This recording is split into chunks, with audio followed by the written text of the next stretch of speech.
Berikutnya kita belajar tentang sistem pernafasan. Pertanyaan awal, mengapa kita perlu bernafas? Mungkin nggak kita nggak bernafas? Coba, berapa lama kamu bisa tahan nafas tanpa menghirup oksigen? Coba tutup hidung, tapi jangan lama-lama, nanti bisa kerusakan di otak. Karena otak jika tidak mendapatkan oksigen dalam lebih dari 3 menit, dia akan rusak. Rata-rata manusia cuma bisa menahan napas itu 2 menit, itu juga sudah maksimum. Beberapa orang bisa sampai 3 menit. Nah, pertanyaan awal, kenapa kita perlu bernafas? Jadi, sebelumnya kita harus membedakan kata-kata pernafasan atau bernafas dengan, saya tulis di sini, respirasi. Loh, bukannya sama saja pernafasan dengan respirasi? Oh, tunggu dulu. Pernafasan dan respirasi itu membentuk dua proses yang berbeda.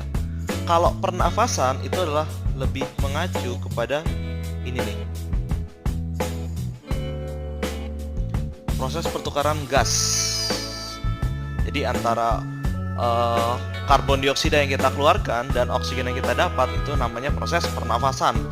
Berikutnya, apa sih guna oksigen itu dalam tubuh? Mengapa sih karbon dioksida harus dibuang? Itu mengacu kepada proses respirasi. Jadi, respirasi lebih ke arah reaksi kimia yang menggunakan oksigen dan mengeluarkan karbon dioksida. Lebih ke arah pada reaksi kimianya. Nah, sekarang kita fokus kepada pernafasan terlebih dahulu ya. Sini nih, daerah ini. Proses pertukaran gas. Nah, jadi kita jelas kenapa kita perlu bernafas. Jadi intinya gini, saya gambar dulu. Ada pohon, lalu ada manusia. Nah, pohon dalam proses fotosintesisnya akan mengeluarkan gas oksigen, sedangkan manusia dalam proses respirasinya mengeluarkan apa? Tuh, CO2 atau karbon dioksida. Jadi, tumbuhan dan manusia, kingdom plantae dan kingdom animalia saling membutuhkan. Karena dalam proses fotosintesis dia mengeluarkan oksigen yang dibutuhkan oleh manusia, dan manusia mengeluarkan karbon dioksida dalam proses respirasi yang dibutuhkan oleh tumbuhan untuk bahan baku fotosintesis. Jadi proses pernafasan itu adalah proses, ini saya teruskan di bawah, reaksi kimia untuk pembakaran makanan. Jadi, kalau kita ingin membakar makanan, untuk jadi apa sih? Untuk jadi energi. Kita membutuhkan si oksigen. Nah, jadi intinya dari pernapasan adalah pembakaran makanan. Nah, selanjutnya kita lihat, jika kita bernafas, apa sih gas-gas yang kita masukkan ke dalam tubuh kita? Jadi, saya tulis di sini, komposisi dari gas di atmosfer. Nah, sekarang kalau kita membutuhkan oksigen, berarti oksigen itu harus paling banyak kan? Logikanya. Ternyata tidak. 78% itu adalah nitrogen. Loh, buat apa nitrogen banyak-banyak? Nah, nitrogen itu gunanya untuk pembuatan protein atau asam amino. Tapi kita tidak bisa membuatnya langsung dari udara. Yang bisa membuat itu adalah tanaman, dibantu oleh bakteri. Karena itu 78% nitrogen dalam udara yang kita hirup. Misalnya saya hirup udara nih. Nah, saya hirup udara, nitrogen itu cuma lewat, numpang lewat dalam paru-paru lalu keluar lagi. Yang kita butuhkan adalah ini nih. 20% adalah oksigen. Dibutuhkan untuk pembakaran makanan dan energi. Sisa 2%-nya ini adalah bisa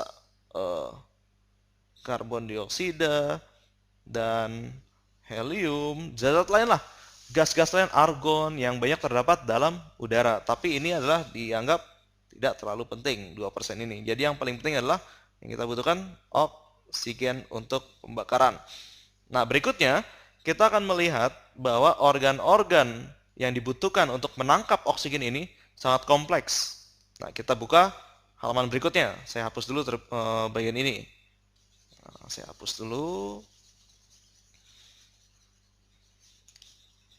Sebetulnya belajar tentang sistem itu sangat mudah. Kita hanya belajar tentang organ-organ yang terlebih dahulu, Lalu kita melihat fungsi dari organ-organ. Oke, kita mulai sekarang ya. Kita mulai dari ini. Nah, saya soal gambar ada lubang dulu ke bawah. Lalu mulai, nah, ada semacam seperti ini. Lalu ada lagi suatu saluran. Nah, salurannya mulai bercabang kanan dan ke kiri, lalu bercabang kecil-kecil lagi. Ini juga sebelah sini juga bercabang kecil-kecil. Nah, ujung-ujungnya seperti buntu, seperti kantung yang bentuknya seperti buntu gini. Nah, ini saya gambar gini aja deh. Oke, sekarang kita mulai penjelasannya dari awal. Ini saya beri nomor 1. Nomor 1 kita sebut, ya jelaslah kelihatan dalam muka kita kan, yaitu hidung. Hidung sering disebut juga adalah nostril. Nah, apa sih guna hidung? Guna hidung itu sendiri, nah kalau kita menghirup udara lewat hidung pasti berbeda dengan kita menghirup udara lewat mulut. Hidung fungsinya untuk masuknya udara.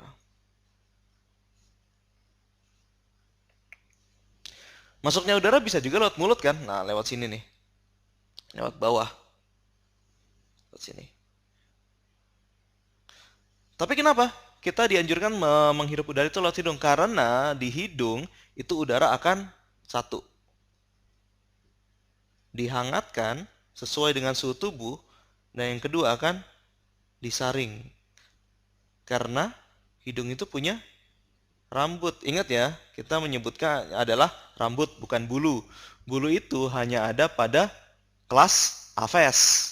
Pada mamalia kita punya rambut. Jadi segala macam debu, kuman itu biasa disaring dalam rambut. Lalu dijebak dalam lendir yang ada dalam hidung. Oke, sekarang berikutnya bagian agak bawah sini nih. Nah, nomor 2. Ini sebetulnya bukan bagian dari pernafasan, tapi saya tulis saja namanya faring. Faring itu saluran bersama antara muara dari kerongkongan dan tenggorokan. Nah, jangan sampai keliru ya, tenggorokan. Nah, sekarang saya tanya, yang mana yang untuk makanan, yang mana untuk udara? Kerongkongan itu untuk apa? Ayo coba. Ya, betul, kerongkongan ini untuk makanan, sedangkan tenggorokan ini yang kita bahas untuk jalan masuknya udara. Jadi pangkalnya ini ada di faring. Jadi ketika entah itu makanan akan masuk ke dalam tenggorokan atau kerongkongan, ini sebenarnya ada satu saluran lagi. Tapi kita tidak bahas sekarang karena ini bagian saluran pencernaan. Jika kita berbicara ketika makan, bagian ini namanya epiglottis. Nah, saya sebut lagi ini bagian sedikit. Epiglottis ini akan bingung nih. Akan menutup kemana? Nutup faring atau menutup faring ke arah tenggorokan atau ke arah kerongkongan. Nah, berikutnya setelah faring kita mendapatkan ada semacam ini ada tonjolan di leher kita yang pada laki-laki ini agak-agak menonjol di bagian leher. Nah, ini kalau tadi faring, sini kita sebut laring. Laring adalah kotak suara. Disinilah dimana suara itu digetarkan. Nah, berikutnya suatu pipa yang menghubungkan antara bagian luar hidung dengan bagian dalam paru-paru disebut, tadi sudah sebutkan kan, tenggorokan. Nama lainnya adalah trakea. Nah, sini dia menghubungkan fungsinya. Trakea itu seperti pipa. Pipa yang terbuat dari tulang rawan. Nah, menghubungkan bagian luar dan bagian dalam. Terbuat dari tulang rawan. Tulang rawan itu disebut juga ini nih, kartilago. Nah, berikut nomor 5. Saya tulis di sini. Nomor 5. Ada cabang kan? Cabang yang pertama disebut bronkus. Sedangkan cabang yang kecil-kecil, saya sebut sini lagi namanya, saya satukan sama-sama nomor 5, bronkiolus. Jadi gini deh, di biologi itu sangat simpel. Semakin panjang namanya, semakin kecil bendanya. Bronkos ini cabang utamanya di sini, sedangkan bronkiolus itu adalah cabang-cabang kecilnya di sini nih. Nah, ini namanya bronkiolus. Nah, bronkos dan bronkiolus ini adalah lanjutan dari pipa tadi. Dari siapa coba? Trakea. Sampai kecil-kecil. Nah, di ujung yang kecil-kecil itu ada kantung-kantung. Kita sebut saja nomor 6. Kantung ini namanya alveolus. Nah, di alveolus inilah terjadi pertukaran gas. Antara apa coba? Oksigen yang kita hirup dengan karbon dioksida yang kita keluarkan. Jadi kalau saya perbesar gambar dari, nah ini saya perbesar dikit. Alveolus itu bentuknya seperti kantung ini. Nah, ini sel, cuma satu sel lapisannya. Nah, di sini ada kapiler darah yang lewat. Nah, jadi oksigen ini masuk, karbon dioksida ini keluar. Jadi begitu. Oke, kita cukupkan materi tentang sistem pernafasan, organ-organ di sistem pernafasan. Saya ulang lagi dari awal.